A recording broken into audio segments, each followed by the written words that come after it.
Hey,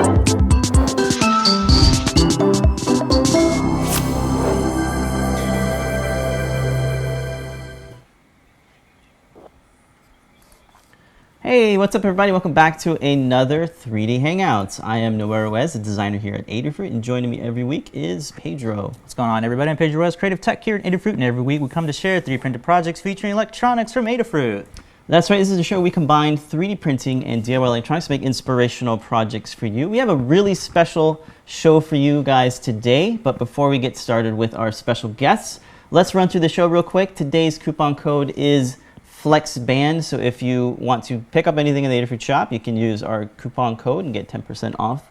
We still have some awesome deals for $200 or more. You can get free shipping for US Continental. Some restrictions may apply, yada yada. For the fine folks in New York, we still have same day delivery. So if you put your order in before noon, I believe, you can get it same day. Yep. That's awesome. We still have Adafruit Daily, which is our newsletter. Our new edition is MicroPython, so be sure to check that out. You do have to go to the website to opt in and subscribe, since we don't automatically do that. So if you are interested in that, you can do that. So, do you want to just jump into the interview? Yeah. All right, let's jump into the interview. Hello. Hey, Got Scott. some familiar faces here. Hi. Yeah. How are you guys Hey, doing? Scott. If you could introduce yourselves real quick, let everybody know who you guys are. Well, I'm Scott. I'm with Adafruit, and I do CircuitPython primarily, but I'm currently in Barcelona, so I decided to step away from what I normally do and visit some 3D printing folks. Hey there. Hey guys, my name is Paul. I'm sales manager of BCN3D. And I'm Eric. I'm the product manager for the BCN3D Sigma. So it's a pleasure to have you guys. I am Roger. Hey, And Roger. there's Steve. Awesome. Well, thank Yeah, you guys so so much for joining us today. What we were hoping to do is kind of do a little bit of a Q&A, maybe a factory tour, and just kind of get folks an idea of who you guys are and what BCN3D is doing. You guys recently released your flagship product, I want to say, the Sigma R17. RC17. Is it RC17? Okay. Yes. Okay, cool. So, do you want to start with a Q&A, or do you want to do a factory tour? Or maybe give us a spiel of what you guys do? Well, yeah, first of all, welcome to our facilities. We are here in the headquarters of Barcelona. So basically, yes, we are BCN3D. And we created the BCN3D Sigma, then we just launched the product.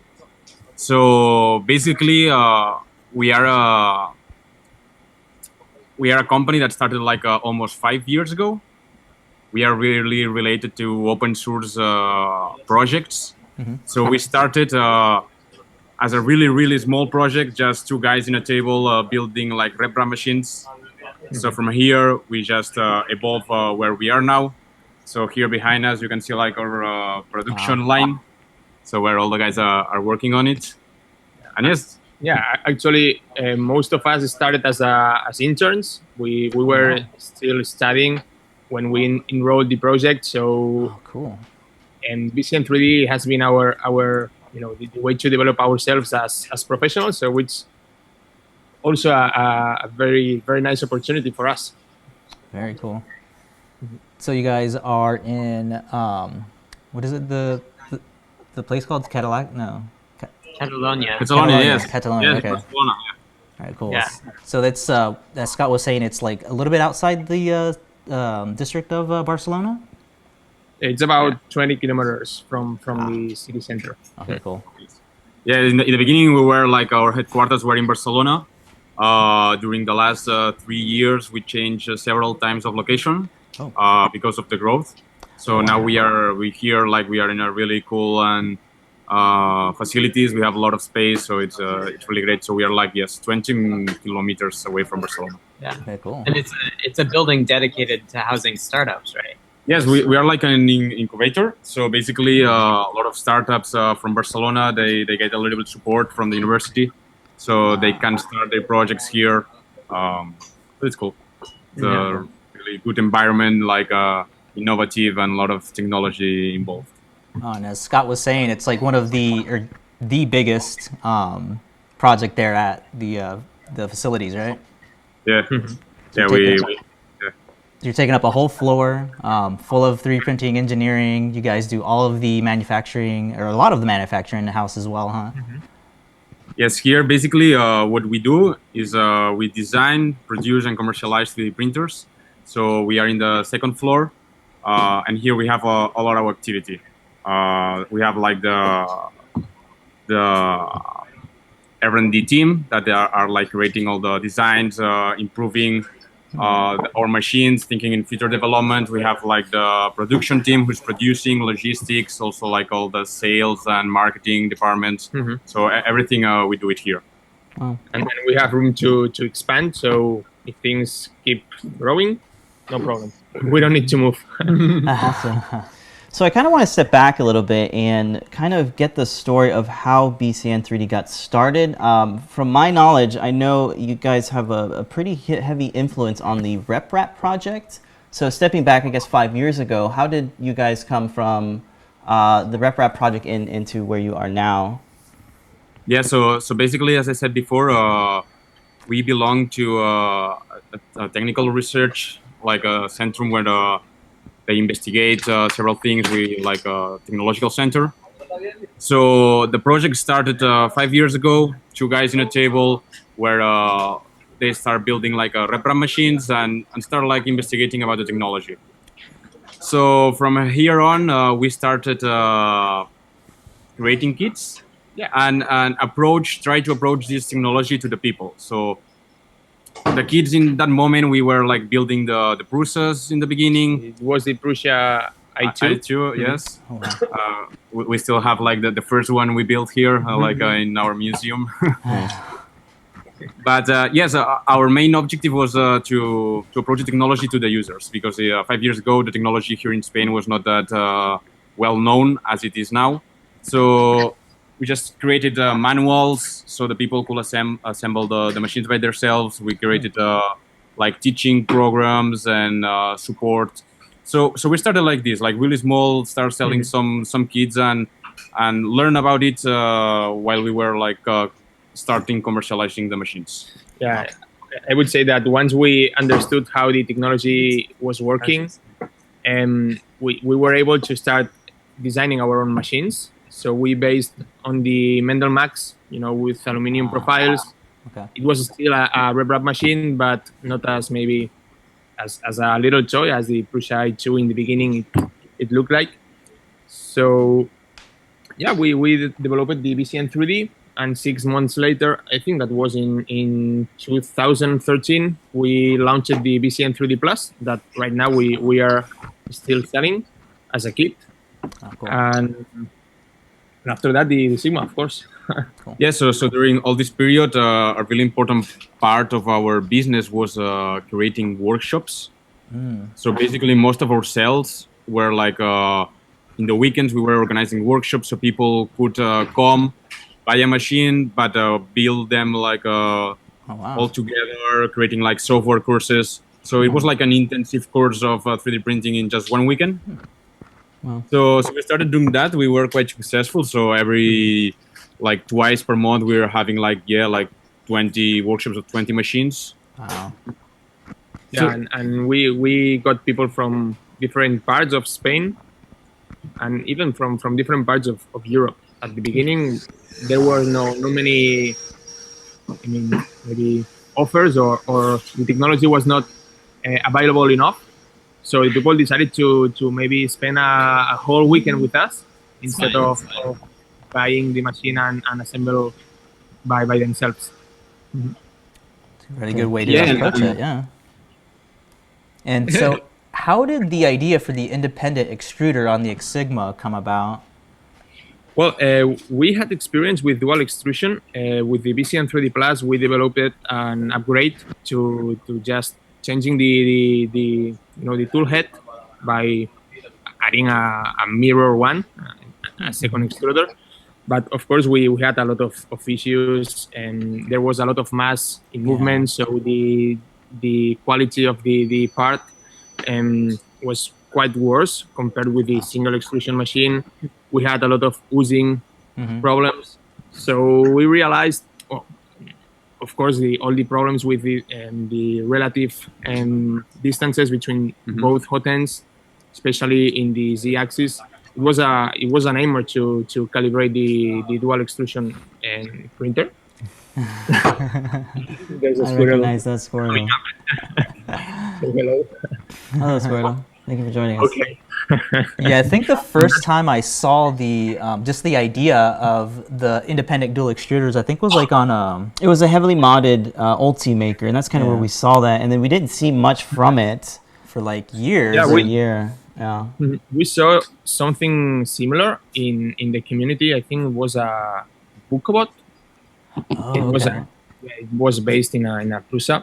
So we studied the concept of independent dual extrusion, and of course, because of the experience we had previously, we realized that was the right solution. And it was a challenge as well, because produce just a prototype or a single unit. Well, it's a challenge, but you can do it if you thrive. But the problem was to assemble in a line dozens of printers every day, and make sure that all the printers work. Yeah. And it was possible to calibrate and easy for the user, because at that moment we were starting to focus on the professional users. Yeah. So that was the main challenge, to make all the calibration process easy and accessible. Right. And I think like it was a really important step for us, because at this point where we were having like the RepRap kits, the market was evolving, so we needed to come up with a solution and be innovative and creative at the same time in order to have our own market and like our own customers. And so it was like a really big step. We spent like 1 year like working really hard, designing with all the problems that were coming up and solving everything. But yes, we successfully launched a Sigma in the end of 2015. So yeah, here we are. Yeah, I think it's the And- best, I think, almost self-calibrating printer that we use here every day. So I like using it so much because of that. Yeah, I think you guys heavily focused on user interface or user design experience and user interface. Is really good. So you can really do a lot of things on the touchscreen, like right off the bat, you can calibrate it and kick off a print. So it's a really nice experience. A lot of the other printers kind of don't even have a kind of a interface. So I really like that. I think some people can discuss if a touchscreen is necessary in a 3D printer. Absolutely necessary. I Mainly think so. because yeah. But some people say, okay, if you need the computer, maybe you can directly communicate with the computer, so you don't really need an LCD screen. But at the end of the day, I think that it's easier for the user to directly interact with the machine instead of having an abstraction.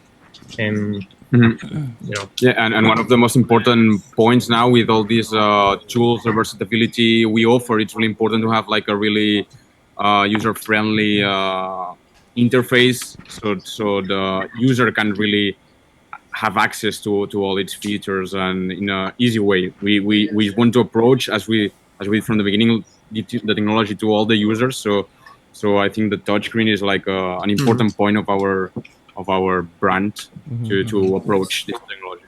Totally, yeah. So you guys are open source, right? Anybody can kind of look at the CAD files and the PCB files. So how important is being and remaining open source? Is that like the plan moving forward, is to keep everything open source?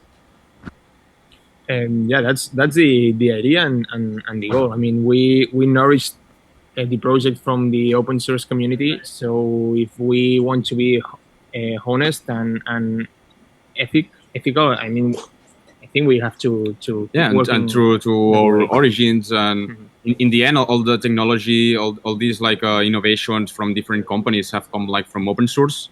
We have created the Sigma because the open source.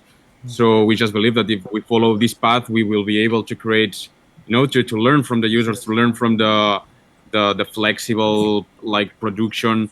So we can develop new products faster and with like highly innovative.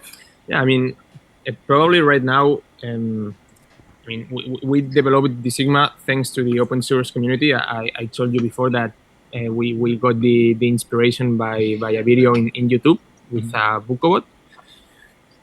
But after the launch of the Sigma, there are several companies that released their solution or their approach to dual extrusion, and okay, maybe without us they would end up in the same solution, but I think that we are helping the technology to advance and to move forward. Yeah, in the end, I think like all the brands, we are working all together to make 3D printing more accessible, and so in the end, it's beneficial for everybody. So we just feel like that we just need to follow this path and just make everything open source, show people how we do things, and I think it's like an extra value for our brand also.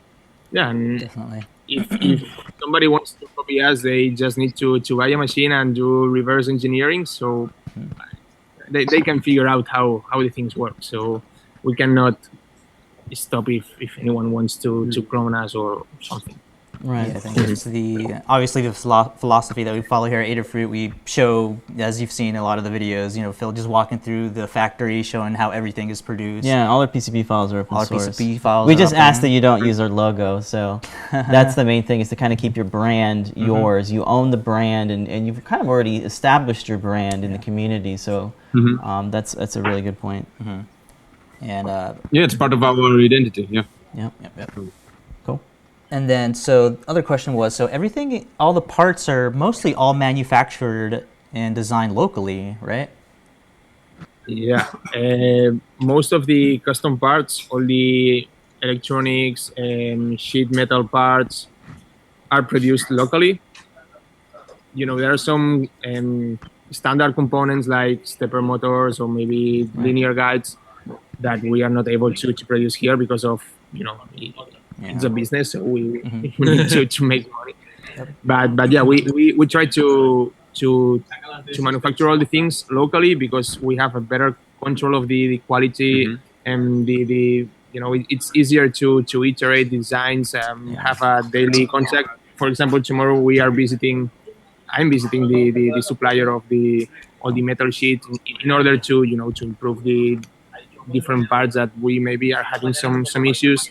So it's easier for us to have a direct control of the different parts. Yeah, and it's much more flexible for productions, and also it's like a little bit like open source. Yeah, we want to keep like running this business model where like we work with the people around us, so we also have like a better control of all the process. So it gives us like an extra value instead of producing in China or like in other countries. So it's a way to ensure also like the quality and all the quality process are. So we're pretty happy with this, and we will of course continually keep like this. I think it's easier to scale up and faster because if I need to increase the production, it's as easy as take the car and maybe drive half an hour and visit the supplier and have a chat with them. So it's easier. It's everything goes faster.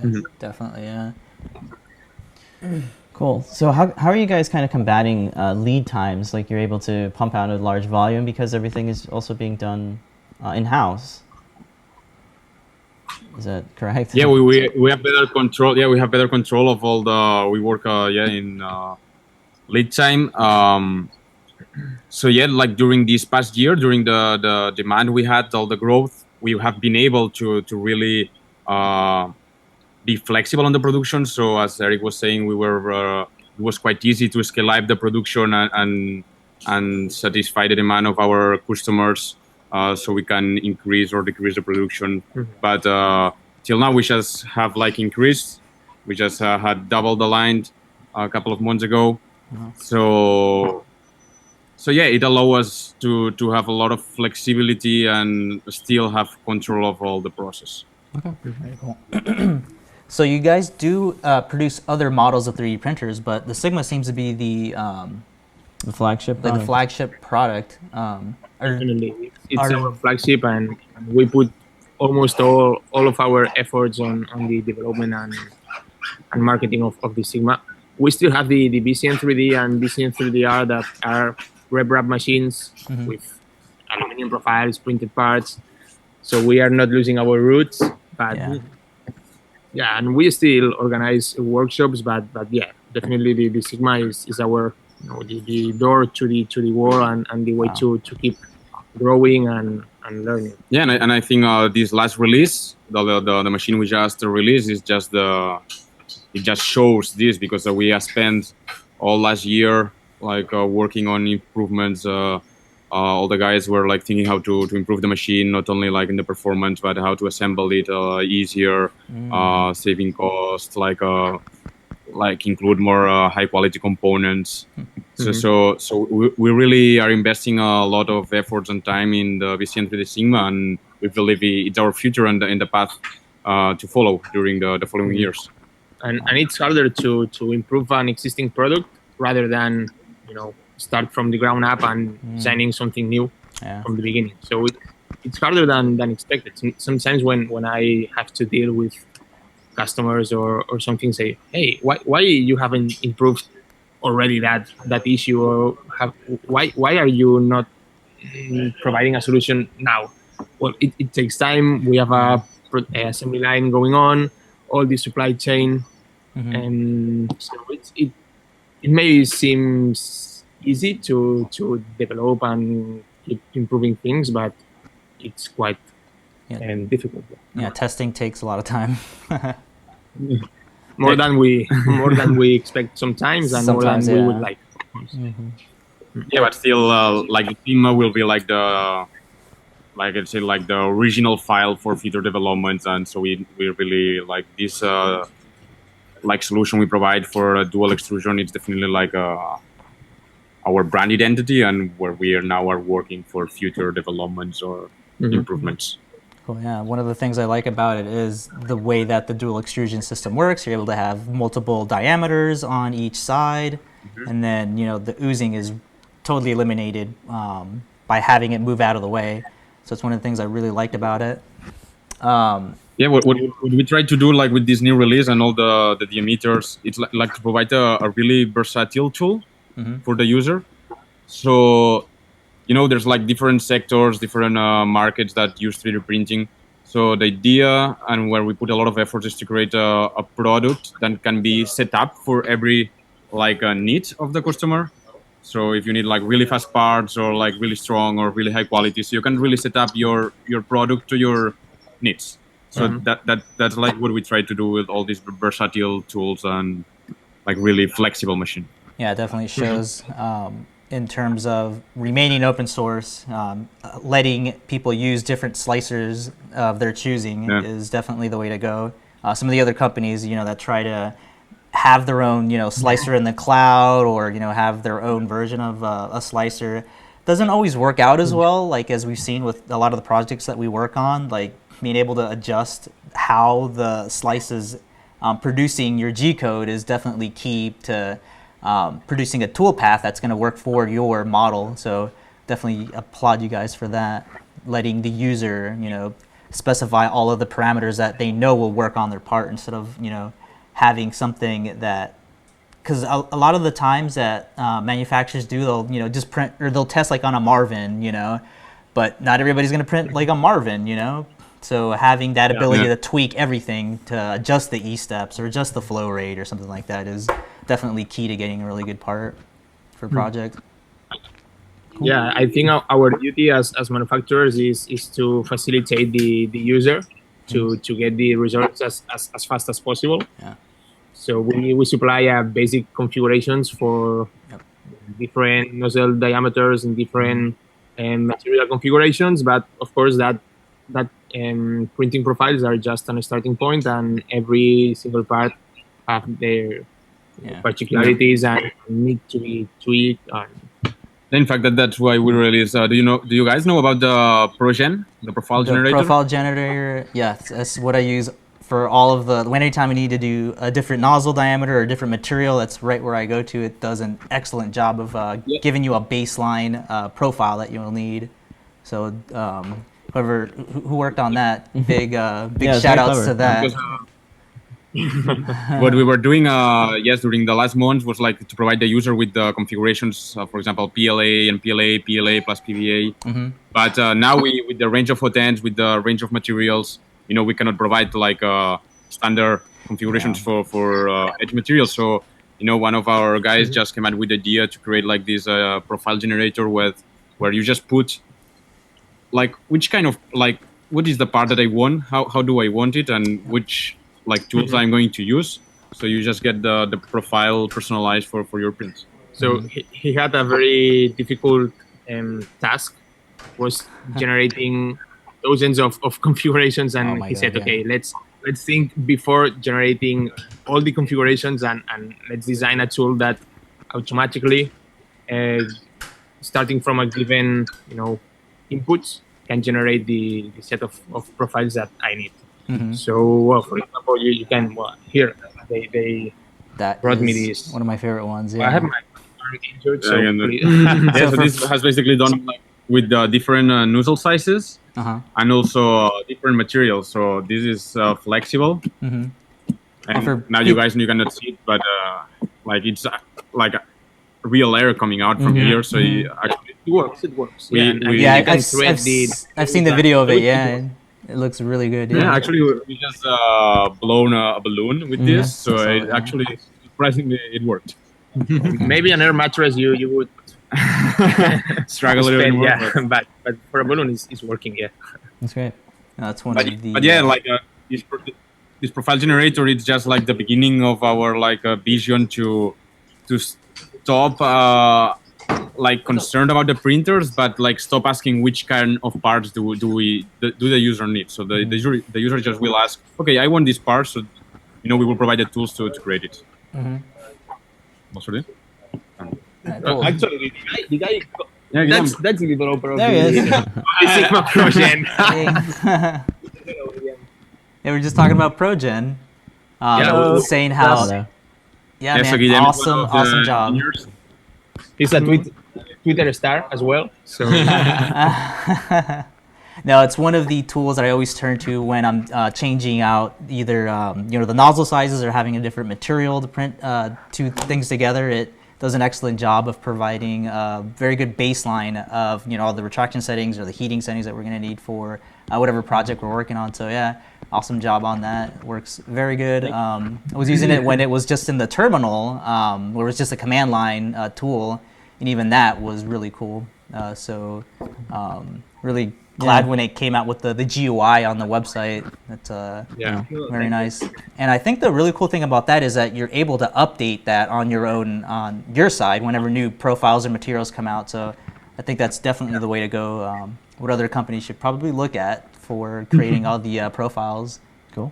Good inspiration. It allows us to improve every day or every week, coming up with new configurations, new features in each profile, and it lets us to correct everything that can be wrong with any possible combination of the machine itself. Yeah. So you wrote it all in Python, right?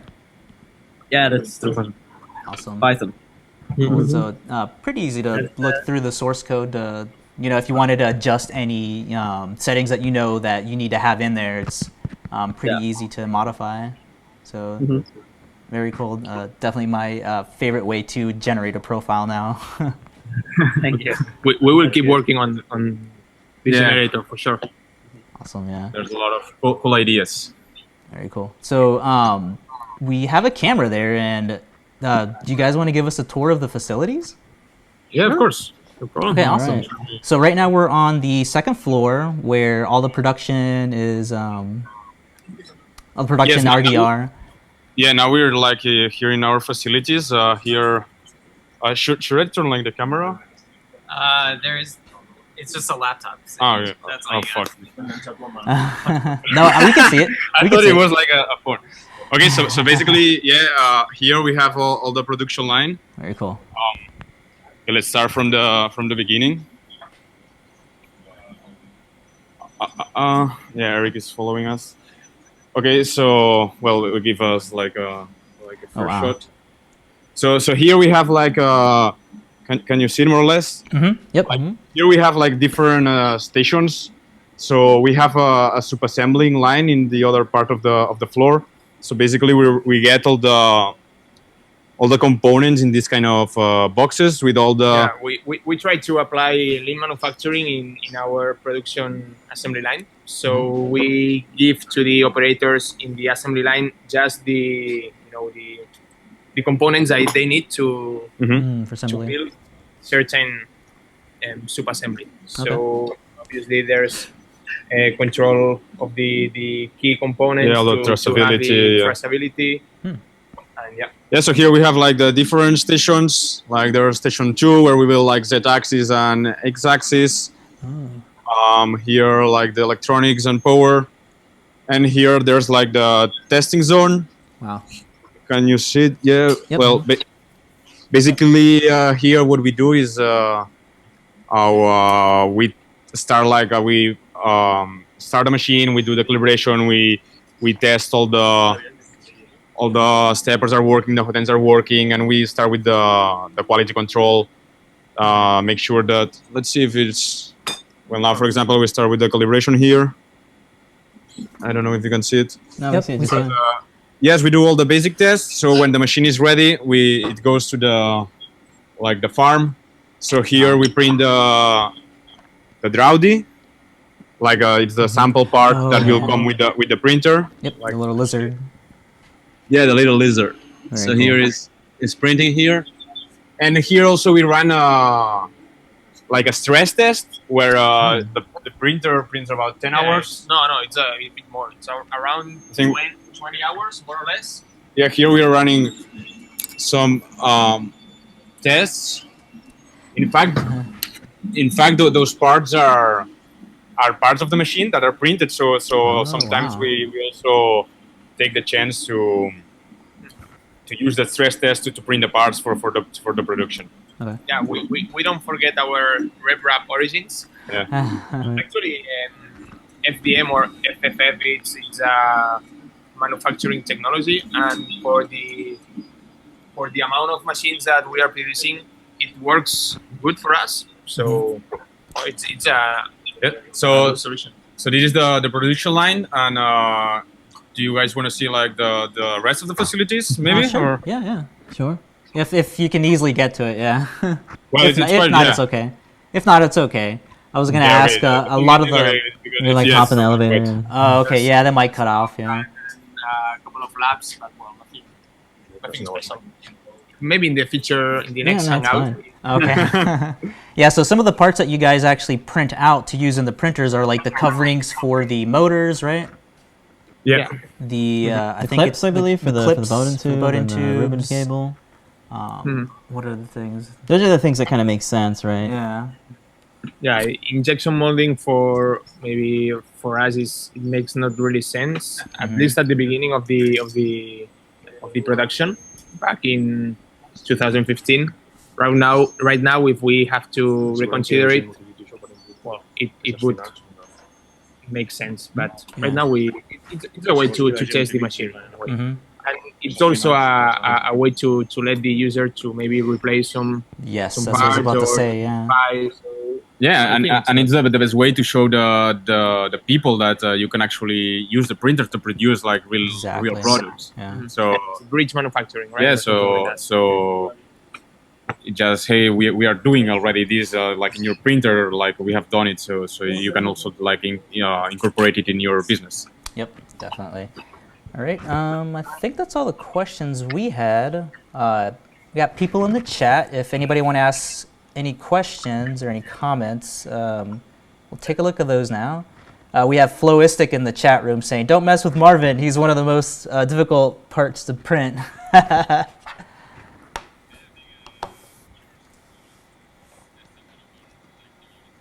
Yeah, I'm so jealous when I saw his box come in. I'm like, if I was only closer. I think yours is coming soon. Don't worry, guys. Awesome. So we have Jat MN in the house saying the LCD changed from the R17. The LCD is that he saw on the BOM on the GitHub was listed as end of life by the manufacturer. I think he's talking about the resistive touch screen, right? So you're going all capacitive touch with that, right? the previous model was resistive, and the new one is capacitive. So the user experience is a bit better. Oh yeah. But nothing else changed. I mean, it's just a matter of user experience. The GitHub is still not updated. I think that middle next month, maybe by the end of this month will be all the BOM updated already. Cool. So one of the things I like to do is creep and leave your GitHub repo open on one of the web pages and always refresh like every day. And I see you guys uploading quite frequently. Like sometimes it's like every 5 hours I see a new commit. How safe is it to keep flashing the firmware on there? What do you mean? I mean, like for getting new commits or new pulls for the firmware. We try to have the development versions every day. Give to update the development version. And we know that some of our customers like to try the last features. Yeah, right here. That's why it takes just 5 minutes maybe to update all the work we have done during the day. So that's why we usually update the repositories daily. Awesome. Let's see what else. Somebody's asking in the chat room how many printers you guys produce a day. Like at this point, we are producing like between 12 units per day, more or less, depending of the. Till now we were growing so fast that also we couldn't like reach the maximum. Now we are establishing ourselves. It's not the same to build 5 units or 10 or 15 or 20. It's like per day. It changes a lot, like all your structure and everything. Oh, gotcha. We decided to maybe slow down, because if we kept growing, maybe we had to give up with quality, and I can't do that. That's a problem. So and to have a bigger structure sometimes have downside. So we decided to let's produce 12 printers per day, but a good quality, and then we will move on. Yeah, it's like really important for us to grow like really organic. Step by step, and keep all the structure, all the team together. So we prefer like that to grow like really fast and start like production like lots of units per day. But I think we are growing really organic, and that's good for give us like a lot of a solid structure and knowledge. That makes sense. Another question I see in the chat room is somebody's curious about printing ABS. Since it's not an enclosed unit, how well does it print ABS? Or can it? I would say depending on the ABS and depending on the part. I mean, not all the ABS formulations work same. Depending where you get it and how much you pay for it. But of course, ABS tends to warp, and that's a problem.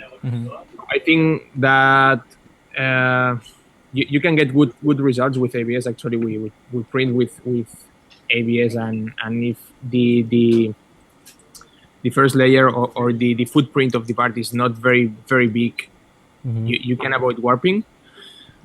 But I don't really like ABS, and I think that in the next few years ABS will disappear for 3D printing.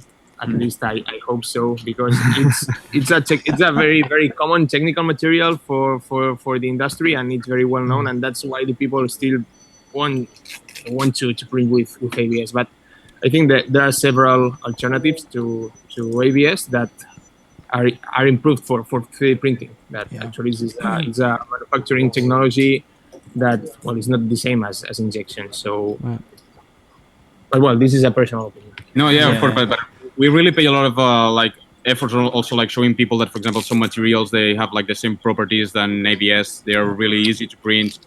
They don't have like smells. Oh yeah. So we just get asked for ABS because in the industrial it's like common thing.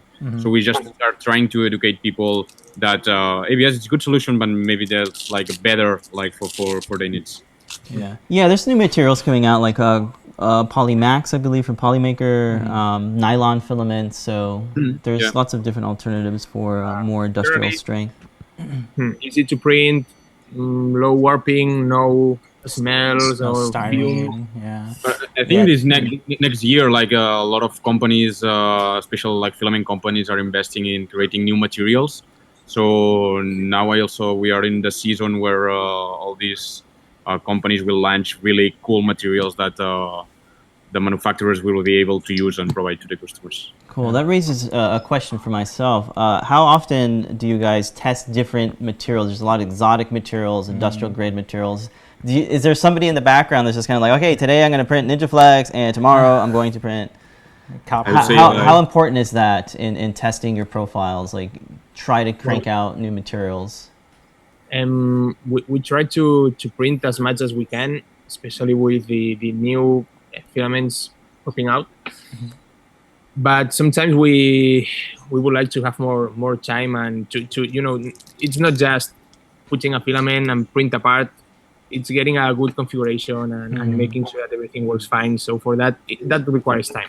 Yeah. But obviously the main plastic is nylon, all the copolyesters, and with reinforced fibers, we try to test them all. Yeah, and being open source for all the materials, it just pushes us to make sure that all materials work with our machines. So yeah, a part of our daily basis. Maybe we don't have, as Eric said, much time as we would like to invest in like testing, because we get like a lot of materials to test. Yeah. But too many. Yeah, same here. But yeah. Anytime we get requests for new material, it's like, not another one, because most of the Yeah, time it you want may to or may try, not work. but Okay. yeah, you want to try, but sometimes like, well, I have to choose between this task or another one. Yeah. Yep. So I can't remember the last time we used ABS. Maybe 3 years ago, I think, was the last time we used it. Yeah, it was more of a comparison, like test different types. Yeah. Okay. Any other questions? Let's see in the chat.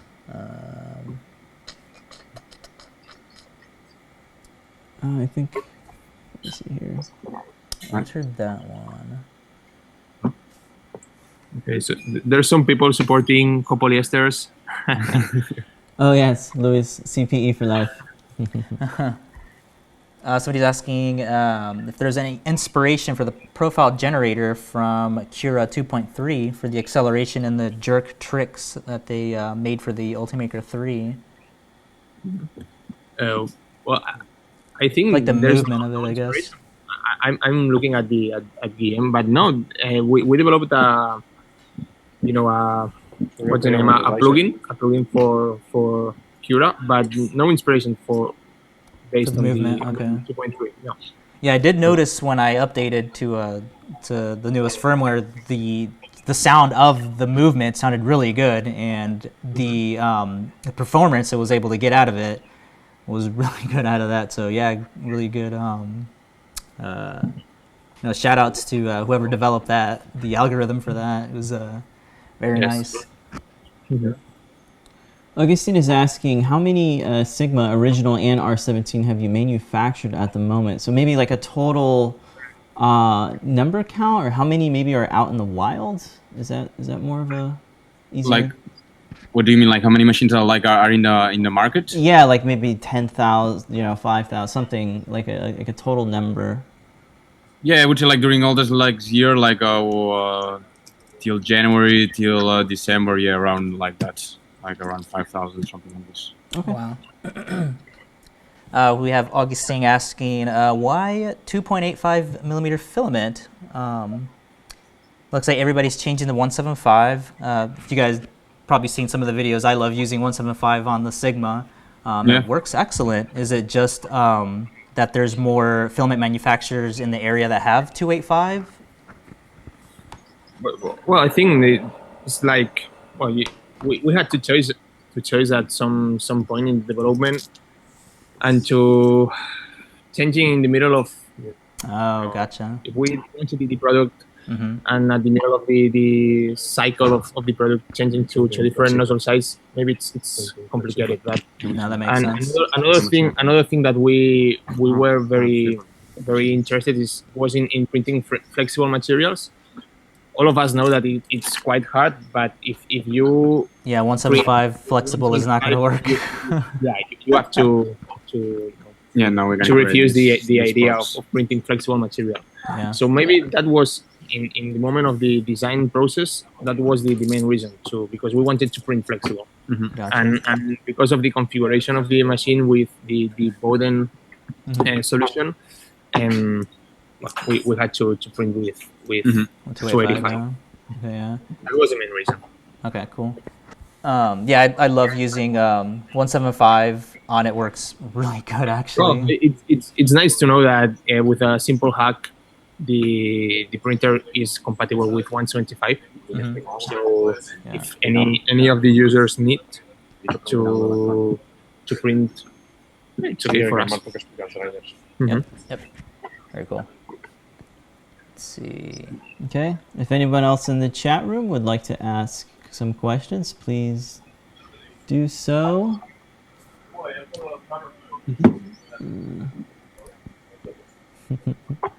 Oh, I had something. Oh, sure. Hey, Scott. I think Hi. I've been showing off Adafruit boards in the background while you guys chat. But I think something you guys should say is, where can people buy their printers? Oh, yeah. So we are a reseller, but obviously they can just go to your website as well.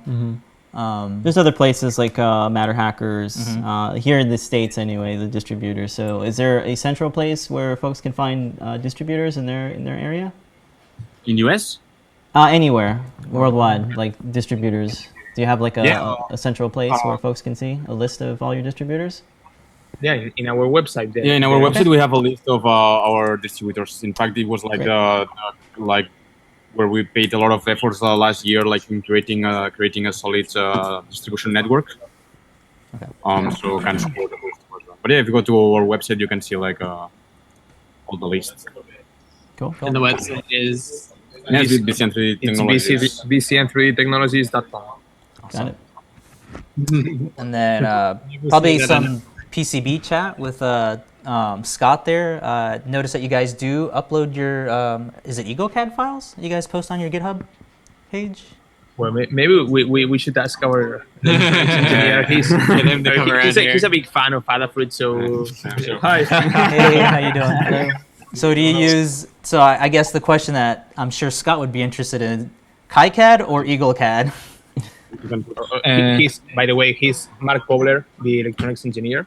Hey, Mark. How you doing? Nice to meet you. We were used to push all of our Eagle CAD files because we used to work with Eagle. Okay. But recently we have switched to KiCad. Okay. Yay! So we are trying. Basically, I'm learning how to design the boards with KiCad, and I'm starting to make some boards, some prototypes, and for sure the next generation of electronics will be designed with KiCad. Okay. Because I think they are fully open source, they are free. Yep. It's even easier to use, and I found a lot of features that I didn't find on Eagle. That they are very useful, and I think it's better. What are some examples? Yeah, I was going to ask, because Scott, when Noe was trying out KiCad for the first time, there were some settings that Scott knew right away that just made the experience using night OpenGL. and day. Yeah, okay. Yeah, using OpenGL, that was one of them. What other things would you say, Scott? Well, I think like the OpenGL is really good. They're going to fix that in KiCad 5. Oh, okay. Right now it's KiCad 4, and they're working towards a fifth release. They'll make that experience the default. Basically, they had this old rendering system that was pretty slow, and so once you turn on the new one, it works a lot better. Okay. And you also get the feature I really like is the push and shove router. Yes. And you'll hear Lady Ada talking about ripping up traces. That's whenever you like try to squeeze between parts and you don't have enough space to fit everything. In Eagle, you have to like go and actually delete the traces you've already set, but Do them again. and do them again. But in KiCad, if you run into them and they have space on the other side of the trace, it'll just push them out of your way. That's cool. and it saves so much time. It's amazing. Yeah. I love that. It's pretty neat. I don't know. Are there other features that you like? The 3D rendering viewer, it's pretty neat because you can see in 3D view with a push of a button, and you can view your board with all the components in 3D. That's nice. And I think that's useful, especially for the mechanical engineers. Yeah. So you can see like, I think they're working on exporting the models from there into like CAD. Yeah, because if you want to integrate the PCB in the in the assembly or whatever, if you don't have the, I think it's a hassle for the electronics engineer. Okay, I have the schematics and all the routing, whatever, and now I have to do a CAD file or design. And just for the guy in charge of the integration, that's a hassle. So if there's a easy way to export and accelerate the process, that's a great thing. Yeah. The thing at first we designed with Eagle was because of you mainly, because you had a lot of libraries ported to Eagle. Because of SparkFun also pushed a lot of libraries, and the community seems to work a lot of in Eagle files. So that's why. But recently we have changed, and I think it's for the best. And then for doing, I guess, prototypes of the PCBs, do you use something like an in-house mill to like prototype some of the boards? We at first we tried to make a little CNC mill with a Dremel tool to mill out our boards. But at the end we found that it's easier and cheaper to make from a professional manufacturer, than in a week we can get a couple of or 5 boards professionally made, and it's cheaper, is better for us at the end. Cool. And what's it called, like the PCB prototyping place? What's the one in the area there? No, the Fab House. Yeah, the Fab House. We use mainly Euro circuits. That's it in Belgium, I think. And they have a turnout service. Within 7 days, we get the boards, and it's pretty cheap. And they are professional, so everything is online. They have their own check rule designs and everything. So it's perfect for us. Cool. The thing about doing it that way is that it means that the boards are pretty much the same as what you would get if you ordered a bunch of them, versus if you did it like using different tools. Yeah, indeed. I don't know if we have time, but I can bring some boards. The new steppers, maybe? Right? Probably the new steppers. They want to see the steppers. Okay. I will bring it. Sure. We briefly talked about the mechanical design. What is it actually? What CAD software do you use to kind of mock up the enclosure and the rest of the parts? Like SolidWorks or? Yeah, we mainly use SolidWorks. Okay. Okay. Cool. For the mechanical design, we use SolidWorks. For the concept designs, first iterations of the idea, and sometimes SketchUp. It allows us to draw very, very fast. But the detailed design and all the assembly management with SolidWorks. Okay. Cool. Good. Let's see.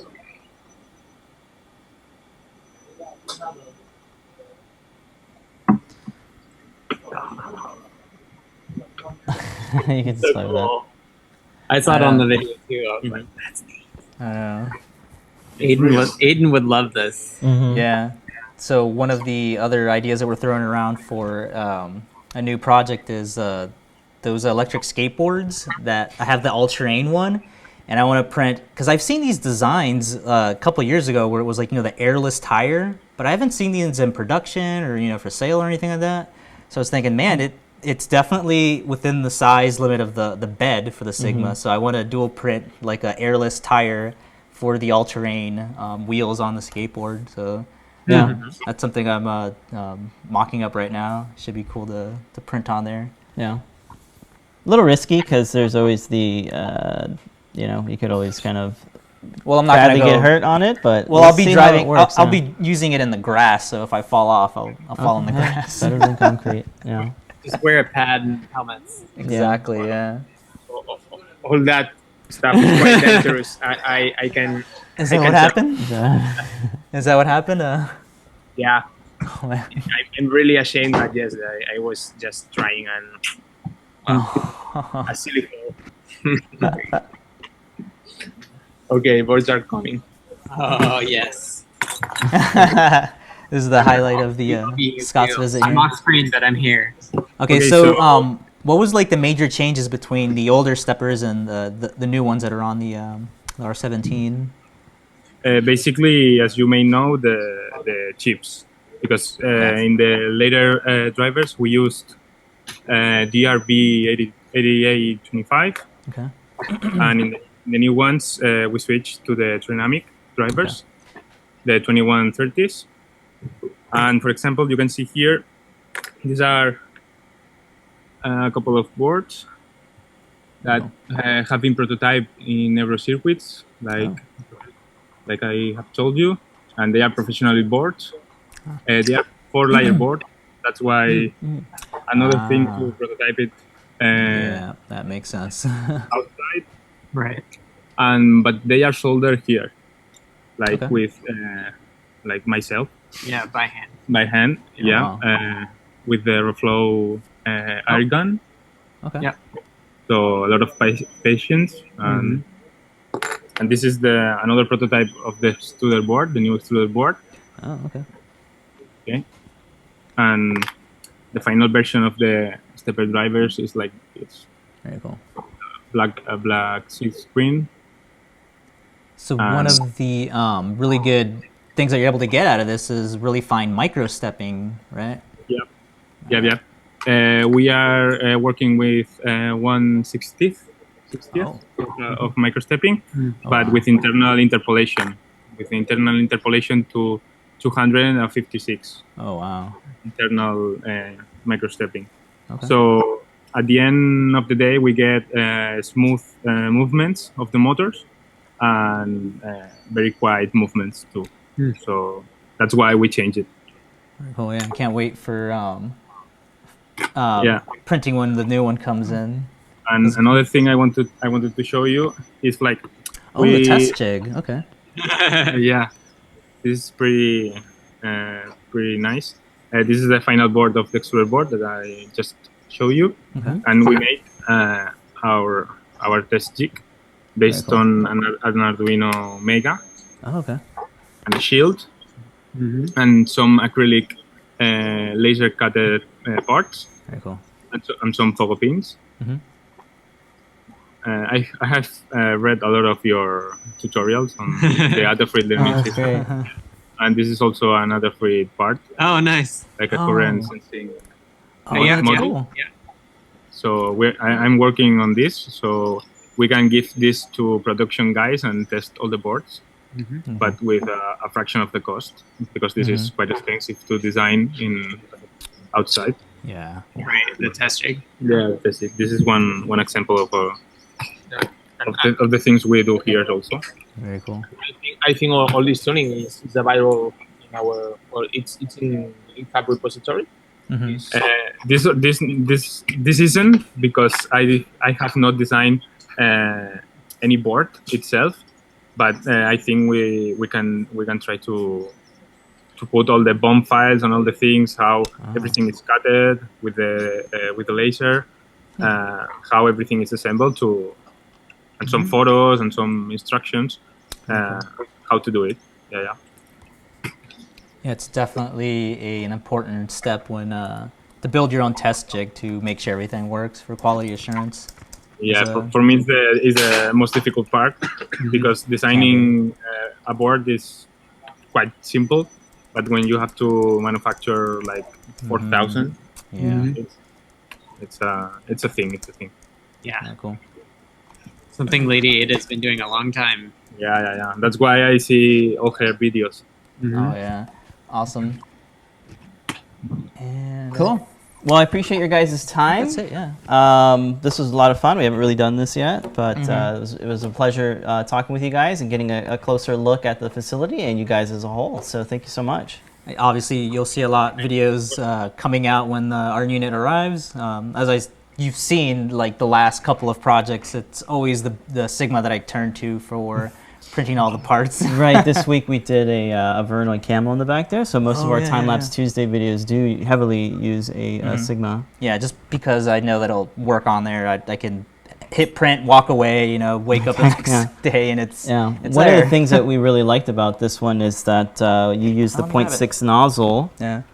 So we took a 6-hour print and dropped it down to just 3 hours. So it was a lot of fun making this one. Yeah. Whoa.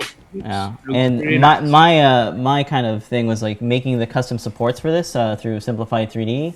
It was like the smallest little pillar, and it like most of the experience I have with making a small support material is that it just falls off. But this one stayed on. I don't know how you did it, so tell us. It was the printer. I didn't. It was the printer? I just put a pillar on there at work, and again, yeah, this is using a 175 millimeter filament. Is it? Same, Oh. yeah, the same profile generated setting, so 4.5 millimeter retraction, 30 millimeter retraction speed. I did print it a little too hot though, but that's fine. I think it was at 235. I think I could have got away printing it at 220. Yeah. And like you were saying, yeah, the 0.6 millimeter nozzle. Man, I can't wait to test the 1 millimeter nozzle for doing the tires. You will like it for sure. Yeah. Perfect. Cool. So thanks, guys, for letting us explain a bit more about the project, our history, and well, I think we will talk again in the future, maybe explaining new projects or new products or whatever. Definitely, yeah. Awesome. Yeah, we'll definitely, hopefully whenever the EU lifts the ban for Americans coming over there, we'll definitely stop by. Yep. All right, cool. That's going to be it for the show, guys. If you are watching this later on the stream, let us know if you have any questions and stuff. You can always hit us up on various social channels, and you can hit up Sigma as well on Twitter and the like. Yeah, so you guys are on Instagram. You always post some really cool posts on there. On Facebook, I'm in the Facebook group. There's always a lot of technical help there. If there's any solutions you need for any of the printers, so definitely check them out on there, on Facebook, Instagram, Twitter. You guys are always tweeting up a nice amount of content, so everybody be sure to check that out as well. Cool. And I think that's going to be it for this episode. All right, guys. Thank you so much. Thank you. Bye-bye. Bye. All right. Well, that's going to be it for the show, guys. I hope you enjoyed that. That was a lot of fun. Don't forget, if you do want to pick up something in the Adafruit shop, don't pay full price. Who was it? I think it was Ryder who was saying, was there a project this week? Yeah. Yeah, the project this week was the Apple Band, which is, you can check that out. We'll talk, I guess we can talk more about it tonight on Show and Tell. So we will be on later tonight. If you guys want to share any of your projects with us, you can do so by joining the Show and Tell show, which is right over here. You can get that. We have a link below. After the show, we'll have a link below, so you guys can get invited to that. And then later, we'll have Ask an Engineer with Lamar and Phil. It's every Wednesday at 8 p.m. Eastern Time. Yep. I think that's it. Thank you all for joining as usual. We're here every week. Coupon code. Yeah, that's cool. All right, guys. We'll see you guys next time. Bye, everybody. See ya.